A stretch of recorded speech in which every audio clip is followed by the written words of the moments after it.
ဒီကြောက်မဲမျိုးကိုတော့ဒီပြောရရင်ဌာနဆိုင်ရာတွေပြန်ဝင်လာပြီပေါ့ကျွန်တော်အဲ့ဒါလေးအဲ့ဗီဒီယိုလေးတွေကြည့်တယ်ဒီနေ့ဗီဒီယိုတွေတော်တော်များများကြည့်ပြတယ်ဗီဒီယိုတွေသတင်းတွေတော်တော်များများကြည့်ပြတယ်အားလုံးပဲမင်္ဂလာပါကျွန်တော်တို့ channel မှာကြိုဆိုပါတယ်ကျွန်တော်တို့ channel ကနေ့စဉ်တဒန်းထုတ်တွေကိုတင်ဆက်ပေးနေတာကြောင့်ကျွန်တော်တို့ channel ကို subscribe လုပ်ထားပြီးကိုတောင်းဆိုချင်ပါတယ်တေးကြတာတစ်ခုကတော့တော်လန်ရေးဆိုတာကြီးကရှုံးသွားပြီဗျာတော်လန်ရေးဆိုတာကြီးကရှုံးသွားပြီဆိုတော့တော်လန်ရေးဆိုတာကြီးရှုံးသွားပြီဖြစ်တဲ့အတွက်ဒီနိုင်ငံတော်အစိုးရဘက်ကနိုင်သွားပြီလားဆိုတော့နိုင်ပြီလို့ကျွန်တော်ဒီလိုပြောလို့ရတယ်နိုင်ပြီလို့ပြောလို့ရဒါပေမဲ့နိုင်ပြီဆိုပေမဲ့နိုင်ငံတော်အစိုးရဘက်မှာတချို့လက်ဦးမှုယူပြီးတော့စီမံဆောင်ရွက်ဆရာတွေကရှိနေသေးတယ်ဗျာဟုတ်လားကျွန်တော်တို့ဒီငငယ်တုန်းကစာရီဖတ်ကြတာပေါ့စာရီဖတ်တဲ့အခါမှာသူတို့ဒီပြောရတော့ဗျာဟိုတော်လိုင်းဆိုတော့ပြောရတော့ဒီပြောရလူလူလှုပ်ရှားမှုတွေနဲ့ဟိုနည်းကိုဖြုတ်ချတာပေါ့နော်အစိုးရတရက်ကိုဖြုတ်ချတာသူတို့တော်လိုင်းအစိုးရတရက်ပဲဖြစ်ဖြစ်ရာဟုတုတစ်ခုကိုချက်ချင်းပြောင်းလဲတာတော်လိုင်းလို့ခေါ်တာပေါ့အဲ့တော်လိုင်းတွေဆိုတဲ့နေရာတွေကိုကျွန်တော်တို့လိုက်ကြည့်တဲ့အခါပြောရတော့ဒါပြောရရင်ဘယ်လိုပဲဖြစ်ဖြစ်ဒါဗိုလ်ချုပ်မှုကြီးမင်းအောင်လှိုင်လဲသူ့ရဲ့ဒါပြောရရင် revolution တရက်ပဲဒါပြောရရင်နော်တစ်ဖက်ကလူတွေက revolution လို့ခေါင်းစဉ်တက်ထားပေမဲ့သူတို့ဟာအားလုံးကဖက်မှာရှိတဲ့ပြည်ပြည်တွေကသူတို့ကိုကြိုးအတွက်လှုပ်သွားတာဒါအားလုံးမြင်တယ်ဒါပေမဲ့ထားတော့ဒီဘက်မှာဟလာဒီတက်မတော်ဘက်ကလည်းဒါပြောရရင်တိုင်းပြည်ကိုပြန်လဲဟိုအာသစ်လောင်မဲ့ revolution ပေါ့နော်ကျွန်တော်ဒီလိုသုံးသပ်တယ်အဲ့တော့တော်လန်ရေးတွေရဲ့သဘောတရားမှာတော်လန်ရေးတွင်းမှာကြာရှုံးသွားတဲ့လူတွေရှိတယ်လို့တော်လန်ရေးပြီးမှကြာရှုံးသွားတဲ့လူတွေရှိတယ်တော်လန်ရေးပြီးမှတိုင်းပြည်ကရှေ့ဆက်ဘာလို့ရမှမသိဘူးအဖွဲ့အစည်းကရှေ့ဆက်ဘာလို့ရမှမသိဘူးသူဖြစ်သွားတဲ့တာရကတွေရှိတယ်အဲ့ဒါတွေကိုကျွန်တော်တို့က live research လုပ်ကြည့်တဲ့အခါကျတော့ဗာအဓိကအဖြစ်ကပါလဲဆိုတော့သူကတော်လန်ရေးပြီးရင်သွေးသစ်မလောင်းရင်ဒီတော်လန်ရေးဆိုတဲ့နေရာကြီးမှာပါလာတဲ့လူတွေကကိုကြိုးလှုပ်သွားကြတာနော်ဥပမာထားပါတော့လားတော်လန်ရေးဆိုတာကျွန်တော်ဟိုဘက်ကကောင်းနေတုံးတဲ့တော်လန်ရေးကိုပြောတာမဟုတ်ဘူးနော်နိုင်ငံတော်ပြုပြင်ပြောင်းလဲရေးပေါ့နော်နိုင်ငံတော်ပြုပြင်ပြောင်းလဲရေးမှာဥပမာရင်ထားပါတော့လက်ရှိဟလာဗိုလ်ချုပ်မှုကြီးကဒီဟလာ NLD အုပ်စုတွေရဲ့ဟိုဒီမိုကရေစီကိုအလွဲသုံးစားလုပ်မှုရွေးကောက်ပွဲကိုအလွဲသုံးစားလုပ်မှုနောက်ပြီးတော့ဘယ်လိုခေါ်မလဲကျွန်တော်တို့ဒီပါတီစုံဒီမိုကရေစီစနစ်ကိုအသုံးချပြီးတော့အလွဲသုံးစားလုပ်မှုတွေပေါ့ဗျာနော်ဒီဟာတွေကနေပြီးတော့ချင်းရိုက်တာချင်းရလည်းရှိသေးတယ် sorry ဆိုတော့ဒါတွေကနေပြီးတော့သူကတိုင်းမျိုးကိုကက်တင်လိုက်တာပေါ့နော်ကက်တင်ပြီးတော့သူကဒီမိုကရေစီလမ်းကြောင်းကိုရှောက်တယ်ရှောက်တဲ့အချိန်မှာတစ်ဖက်မှာစန့်ကျင်မှုတွေနဲ့ကြုံရတယ်စန့်ကျင်မှုတွေနဲ့ကြုံတဲ့အချိန်မှာဗိုလ်ချုပ်မှုကြီးအနေနဲ့အဲ့စန့်ကျင်မှုတွေကိုပြန်ပြီးတော့ဟိုတွန်းလှန်ရတာပေါ့နော်တွန်းလှန်ရတဲ့အချိန်မှာဒါပြောရရင်မိတို့စပင်ဆိုသေးကမူဗိုလ်ချုပ်မှုကြီးရဲ့ဟိုစနစ်ဖော်ဆောင်မှုကဒီကနေ့ဒီအချိန်မှာဗိုလ်ချုပ်မှုကြီးရဲ့ဟလာပြောပါတော့သူသွားခြင်းတဲ့လမ်းကြောင်းဖော်ဆောင်မှုကအခြေအနေဘလို့ရှိလဲလို့မေးလိုက်ရင် 100% အောင်မြင်သွားပြီလို့ကျွန်တော်ဒီလိုပြောလို့ရတယ်။ဒါပေမဲ့ 100% အောင်မြင်သွားပြီဆိုပေမဲ့သူ့ဘက်မှာလှုပ်ရှားရရှိတယ်။ဒါကဘာလဲဆိုကျွန်တော်ခုနပြောဥပမာမော်စီတုံးဆိုလို့ရှိရင်သူ့ရဲ့တော်လိုင်းအောင်မြင်သွားတဲ့အချိန်မှာသွေးသစ်လောင်တဲ့အနေနဲ့ပေါ့လဲ။ Culture Revolution ဆိုပြီးသူလုပ်လိုက်တယ်။နော်ကျွန်တော်တို့မြန်မာလိုပြန်ရင်တော့ယဉ်ကျေးမှုတော်လိုင်းရေးဆိုပြီးလုပ်လိုက်ပြီးတော့သူ့ရဲ့အထဲမှာပါလာတဲ့လူတွေကိုပြန်ပြီးတော့ဟလာဟို review ပြန်လုပ်ပြီးတော့အကုန်လုံးကိုသွေးသစ်လောင်ပြစ်တာ။အဲ့တော့ဘာဖြစ်လဲဆိုတော့တရုတ်နိုင်ငံရဲ့တိုးတက်မှုကအများနဲ့သွေးသစ်လောင်နေတယ်လို့သွားနေတာပေါ့။အဲ့ကျွန်တော်တို့မြန်မာနိုင်ငံမှာလည်းဒီလိုပေါ့နော်ဒီဘက်မှာနိုင်ငံတော်ကိုသွားမယ်ဟုတ်ပြီနိုင်ငံတော်ဟလာနိုင်ငံကျွန်တော်တို့ဒီဗိုလ်ချုပ်မှုကြီးအနေနဲ့နှစ်ချမ်းပေါ့နော်။ဟိုဘက်မှာ NLD လက်ထက်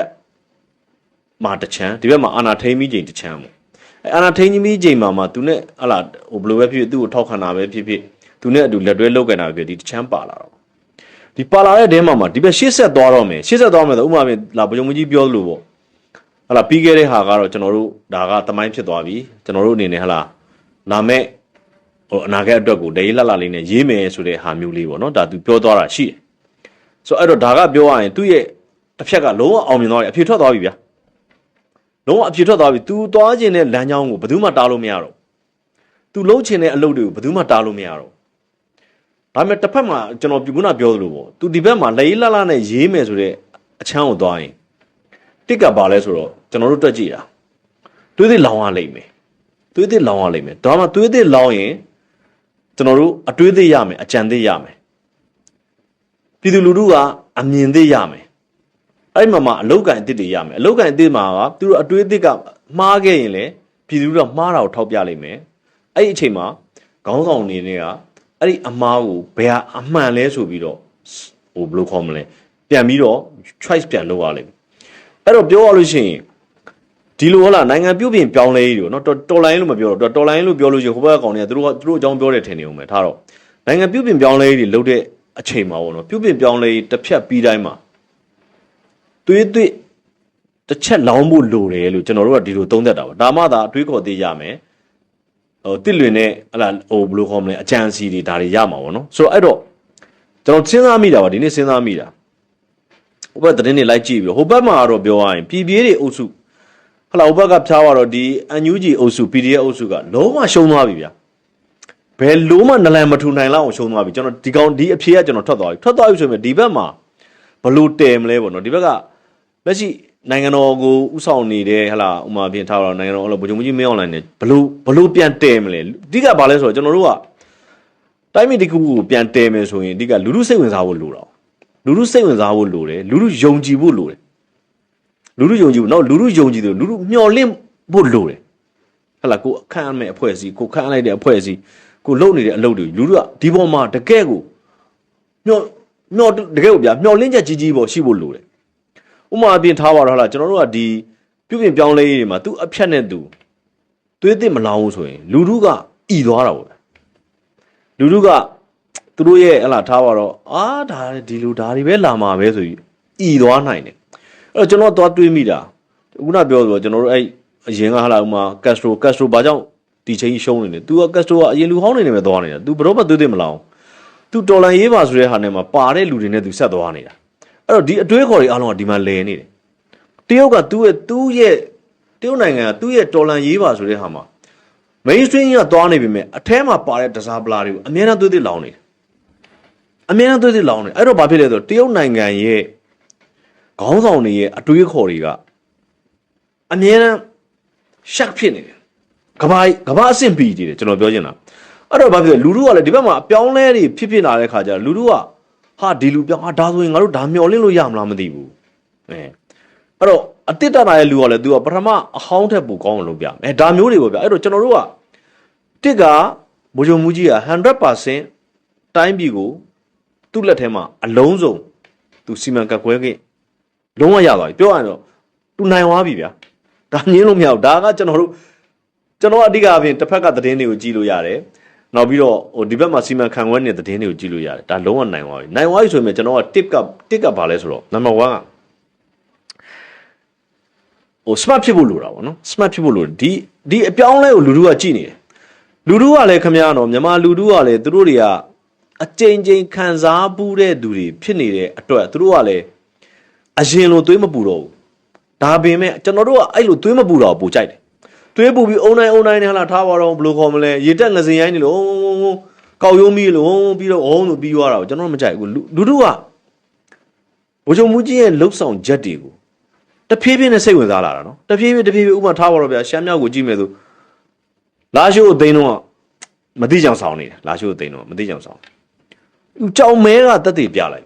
ကြောင်မဲသိန်းတဲ့အချိန်မှာအဲ့ဒါပြည်သူစစ်တွေထွက်လာတာ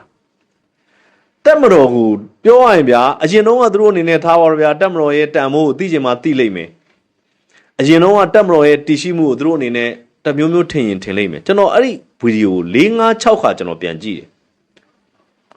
်ပြည်သူတွေဟာဘယ်ဟာတက်မတော်လဲဘယ်ဟာသဘုံလဲကောင်းကောင်းသိသွားပြီအဲ့တော့ပြည်သူရဲ့တဖြည်းဖြည်းသူတို့ရဲ့ထောက်ခံမှုကတဖြည်းဖြည်းဘလို့ gradually ခေါ်မအောင်နော်တဖြည်းဖြည်းဇာတို့တက်လာကျွန်တော်ပြောချင်တာဇာတို့တက်လာ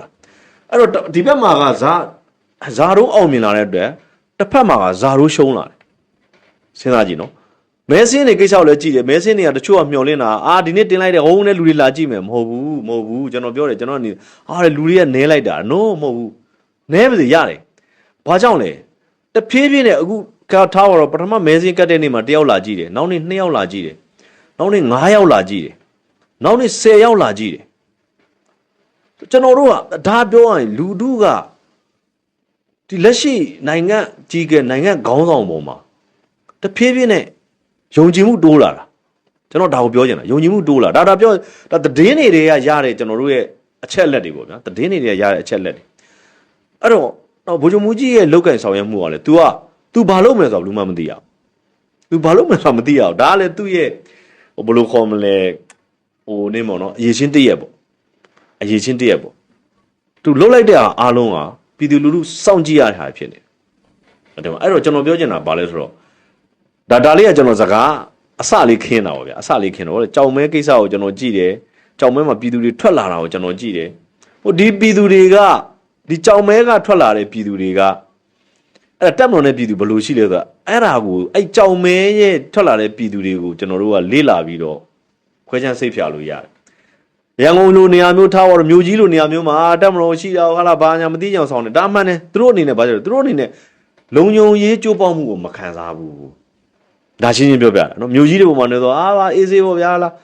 းဒါဒီသွားလာနေသွားနိုင်လာနိုင်ဘာမှမဖြစ်ဘူးဟိုမှာကြောင်မဲလိုနေရာမျိုးဟုတ်လားလာရှိုးလိုနေရာမျိုးကနှစ်ဖွဲ့ကိုရှင်ကြည့်လို့ရတဲ့နေရာဘယ်ကောင်ကအကြမ်းဖက်ဘယ်သူကတကယ်တက်မလို့ဆိုတာရှင်ကြည့်လို့ရတဲ့နေရာဖြစ်သွားတဲ့အခါကျတော့တက်မလို့လဲဝင်လာအောင်အားလုံးကထွက်လာတာကျွန်တော်အဲ့ဒါကိုလင်းကားကိုတန်ကျင်ဒါတကယ်ပြည်သူတွေဒါတကယ်ပြည်သူတွေထွက်လာစဉ်းစားကြည့်အဲ့တော့ကျွန်တော်တွေ့တယ်ဗိုလ်ချုပ်မူကြီးရဲ့ပြုပြင်ပြောင်းလဲရေးတွေပေါ့နော်ခုနပြောဆိုတော်လိုင်းလို့မပြောတော့တော်လဲဆိုဟိုဘက်ကောင်ပြုပြင်ပြောင်းလဲရေးတွေကအောင်မြင်နေပြီကျွန်တော်ဒီလိုပြောချင်တယ်ဒါပေမဲ့ခုနကျွန်တော်ပြောသလိုပညာရှိသတိဖြစ်ခဲ့ပြည်သူလူထုကိုကျွန်တော်တို့ကမျှော်လင့်ချက်အသစ်တွေပေးရမယ်မျှော်လင့်ချက်အသစ်တွေပေးရမယ်နောက်တစ်ခုကသူတို့တွေးထားတဲ့အလုပ်မျိုးတွေပေါ့နော်ဒီလူတက်မှာပါဒီလူပဲလာမှာဒါဒီဟာကြီးကဒါပဲဖြစ်မှာ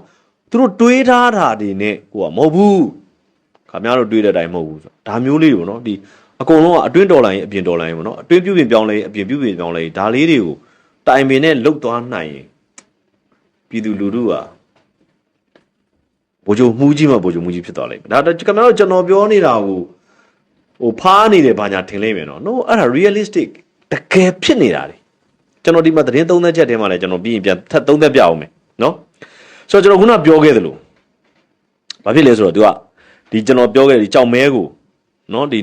ဌာနဆိုင်ရာတွေဝင်နေဆိုတဲ့သတင်းပေါ့နော်သတင်းက तू ကဒီမှာကြောင်မဲကိုတဲ့ဌာနဆိုင်ရာဝန်ထမ်းတွေပြန်လည်ဝင်ရောက်တဲ့နာလာတပ်ဖွဲ့ပြန်လည်ထိန်းချုပ်ထားတဲ့ကြောင်မဲမှာဌာနဆိုင်ရာဝန်ထမ်းတွေဒီကနေ့အောက်တိုဘာ2ရက်နေ့လယ်ပိုင်းကပြန်လည်ဝင်ရောက်လာပြီဖြစ်ကြောင်းဒေသခံတွေသိရတယ်တဲ့ကြောင်မဲကဒီနေ့မှာတဲ့ဌာနဆိုင်ရာတွေဝင်လာတာလေတဲ့စစ်ဆောင်တွေကိုတော့ပေးမဝင်သေးပါဘူးတဲ့သူတို့စစ်တပ်ဘက်ကနယ်မြေရှင်းလင်းရေးတောင်မပြီးသေးဘူးလို့ဒေသခံအမျိုးသားတယောက်ကပြောတယ်တဲ့လက်ရှိမှာတော့ကြောင်မဲမျိုးကနေတီဘောဘက်အထွက်လမ်းဘက်ကတိုးဂိတ်အကျော်ဘက်နာလာတပ်ဖွဲ့ဘက်ကစစ်ကြောင်းထိုးပြီးလိုက်ပစ်နေရလို့သိရပြီးပြစ်တန်ခတ်တန်လည်းကြားနေရတယ်သူကပြောပါတယ်ဟုတ်တယ်တဲ့ဌာနဆိုင်ရာတွေနေ့လယ်တုန်းကဝင်လာတာတဲ့ဌာနဆိုင်ရာအစုံပါပဲတဲ့ကားအစီးရေပေါင်း100ကျော်ရှိတယ်တဲ့လို့နောက်ထပ်ဒေသခံတယောက်ကပြောတယ်တဲ့မိသက်တပ်ဖွဲ့တွေအထွေထွေအုပ်ချုပ်ရေးအဖွဲ့တွေရဲတပ်ဖွဲ့တွေလာကားအဖွဲ့စသဖြင့်အကုန်လုံးပါတာတွေ့ရပြီးတော့တဲ့ဌာနဆိုင်ရာကားတွေကနောင်ချိုလမ်းဘက်ကနေလမ်းမကြီးအတိုင်းရောက်ရှိလာတာဖြစ်ကြောင်းသိရလို့ဆိုတယ်တဲ့လုံခြုံရေးတာဝန်ရှိသူတယောက်ကတော့ဒေသခံတွေကိုစီစစ်ဝင်ရောက်ခွင့်ပြုမှာဖြစ်ကြောင်းနဲ့ပြင်ဦးလင်ကြောင်မဲလမ်းကိုမကြခင်တာမန်ပြည်သူတွေလည်းခွင့်ပြုပေးနိုင်တော့မယ်လို့ပြောတယ်တဲ့ရွေးကောက်ပွဲကော်မရှင်ရဲ့သတင်းအချက်လက်တွေအရကြောင်မဲနဲ့တီဘောမြို့နှစ်မြို့စလုံးလာမယ့်ဒီဇင်ဘာ28ရက်မှာကျင်းပမယ်အထွေထွေရွေးကောက်ပွဲကျင်းပပြုလုပ်မယ့်မြို့တွေထဲမှာပါဝင်တာကိုတွေ့ရတယ်ကြောင်မဲမြို့ကိုပြီးခဲ့တဲ့132ခွန်စစ်စင်ဒုတိယပိုင်း2024ခုနှစ်ဩဂုတ်လ9ရက်က TNL နဲ့အဖွဲ့တွေကသိမ့်ပိုက်ထိန်းချုပ်လိုက်တာဖြစ်ပြီးတစ်နှစ်ကျော်ကာလအောက်တိုဘာလ1ရက်နေ့မှာတော့တက်မတော်ကအလုံးစုံပြန်လည်သိမ့်ပိုက်ထိန်းချုပ်လိုက်တာဖြစ်ပါတယ်ဆိုဒီသတင်းမှာဒီလိုရေးထားတယ်ဒါကျွန်တော်ခုနသုံးသက်ပြခဲ့တဲ့အတိုင်းပဲဆိုတော့ကျွန်တော်ကဒီမှာလိဟာချက်လေးတစ်ခုပေါ့နော်ကျွန်တော်သုံးသက်ချက်လိဟာချက်လေးဒါလို့ဒီမှာဒါကဘလို့ပဲဖြစ်ဖြစ်ဗျာအသေးချာစုဖွဲ့ပြီးတော့ဝင်တဲ့သဘောပဲသတင်းသမားတွေခေါ်တဲ့နေသတင်းသမားတွေဒီရုပ်လုံးကကြွနေရမယ်ဒီရုပ်လုံးကကြွနေရမယ်ဒီကြောင်မဲတို့ပါဆိုကျွန်တော်တို့အလကားပြန်ရတာမဟုတ်တက်မလို့ကအလကားပဲရင်းပြန်ရတာမဟုတ်ကျွန်တော်တို့ရှီကဟုတ်လားလေပေးဆက်မှုတွေတချို့ရှိလိမ့်မယ်မရှိခဲ့ရင်တော့လူပြောရဲဘော်တွေတဲ့အသက်တွေမပေးဆက်ခဲ့ရရင်တော့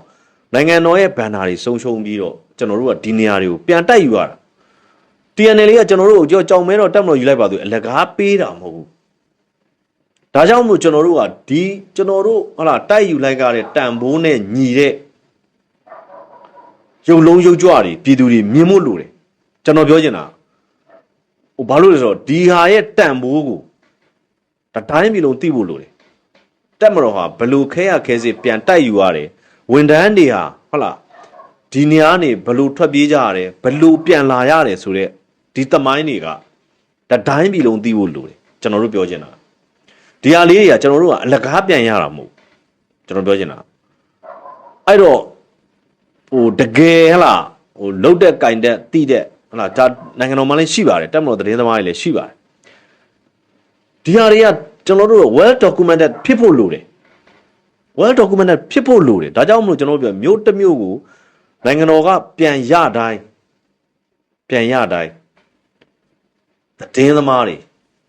တကက် documentation ကိုကောင်းကောင်းနားလည်တဲ့သတင်းသမားတွေဟိုခေါ်သွားဖို့လိုလိမ့်မယ်ဒါကျွန်တော်ဒါဒီမှာဒါလေးဖတ်ပြီးမှကျွန်တော်ဟိုနေဖြစ်တာပါကျွန်တော်နည်းနည်းဒီဟိုဟနေတဲ့အချက်လေးတစ်ချက်ကိုကျွန်တော်သွားမြင်တွေ့ပါတယ်ဒီနေ့ဟလာဒီကားတွေဝင်လာတာဟိုမှာဒီကျွန်တော်တို့ဒီဟိုနေ့ကနေပြီးတော့ဒီစစ်သတင်းတွေတင်ဆက်နေတဲ့ဟလာဒီဟိုနေ့တယောက်ကနေပြီးတော့ဟိုစစ်ဘယ်လိုခေါ်မလဲမြေပြင်သတင်းတောက်တယောက်ကနေသူအများအားတင်ဆက်နေအောင်သူအဲ့ဒါတော့တွေ့ပါတယ်တွေ့ပဲဆိုရင်ဒါကျွန်တော် document မဖြစ်ဘူးအဲ့တော့ကိုယ့်ကိုစိတ်မဝင်စားတဲ့အုပ်စုရပါစိတ်ဝင်စားအောင်ကျွန်တော်တို့ကလုပ်ရပါဘာကြောင့်ကျွန်တော်တို့ဒါတွေအလကားပြန်ရတာမဟုတ်เนาะအလကားပြန်ရမှာမဟုတ်ကျွန်တော်တို့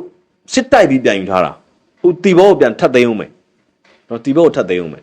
အဲ့တော့ကျွန်တော်တို့ကဒါဟိုပြောချင်တာဟိုဒီလိုလေးတွေတော့ချိဖို့လိုအပ်တယ်လို့ကျွန်တော်ဒါအကြံပြုတာပါเนาะအကြံပြုတာဘလို့မှ blame လုပ်တာမဟုတ်ပါကျွန်တော်ပြောချင်တာအဲ့တော့ဘလို့ပဲဖြစ်ဖြစ်ကျွန်တော်ပြောချင်တာကလက်ရှိအနေထားမှာနော် PDF တွေတော်တော်များများပြောရဒီကောင်တွေတော်တော်များထွက်ပြေးနေကြတယ်ဗျကျွန်တော်တို့သတင်းကဆက်ကြည့်ရင်ကျွန်တော်တို့တေချာတော့ဂါကနာနာမသိဘူးဒါပေမဲ့ဆက်ကြည့်ရင်ထိုင်းဘက်ကိုပြေးနေတာတစ်နေ့ကိုယာနဲ့ချီတဲ့ပြေးနေတာဒါကျွန်တော် PDF တွေပဲဒါတွေက PDF တွေကျွန်တော်သိတယ်သိရတော့ဘာကြောင့်လဲဆိုတော့ဒါတွေကမနိုင်မှန်းသိပြေးပြီပေါ့ဗျာကျွန်တော်တို့ဟလာဒီဟိုနည်းဖြစ်တယ်လို့ဟိုစစ်ရေးသူတည်တည်တယောက်ပြောထားတယ်လို့ပေါ့ဒီဟလာအကျန်းဖက်အုပ်စုတွေကရှုံးတာနဲ့တပြိုင်တည်းသူတို့ကဇာရိုးရှုံးမှာတနေရာသူတို့အရှုံးနဲ့ရင်ဆိုင်ရပြီဆိုရင်ဒီအုပ်စုတွေကဇာရိုးရှုံးမှာမှန်တယ်အရင်တော့အနိုင်နဲ့ရင်ဆိုင်ရတော့ကလည်းဒီကောင်တွေဇာရိုးကိုသူတို့ပြန်ယူတယ်တို့ပေမဲ့သူတို့ထင်တယ်လို့မယူနိုင်ဘူးဒါပေမဲ့ဒီကောင်တွေရှုံးပြီဖြစ်တဲ့အတွက်နော်အရှုံးနဲ့ရင်ဆိုင်လာပြီဖြစ်တဲ့အတွက်ရှေ့လျှောက်ကဇာရိုးရှုံးမှုပဲဖြစ်တယ်ရှိတယ်အဲ့တော့ဇာရိုးရှုံးလာပြီဖြစ်တဲ့အတွက်တော်တော်များများလူငယ်တွေကပြေးပြီအဲ့ထိုင်းဘက်ကိုပြေးနေတာတွေကကျွန်တော်တော့ 100% PDF အုပ်စုတွေလို့ကျွန်တော်ဒီလိုတွက်တယ်เนาะဒါကသတင်းတစ်ပုဒ်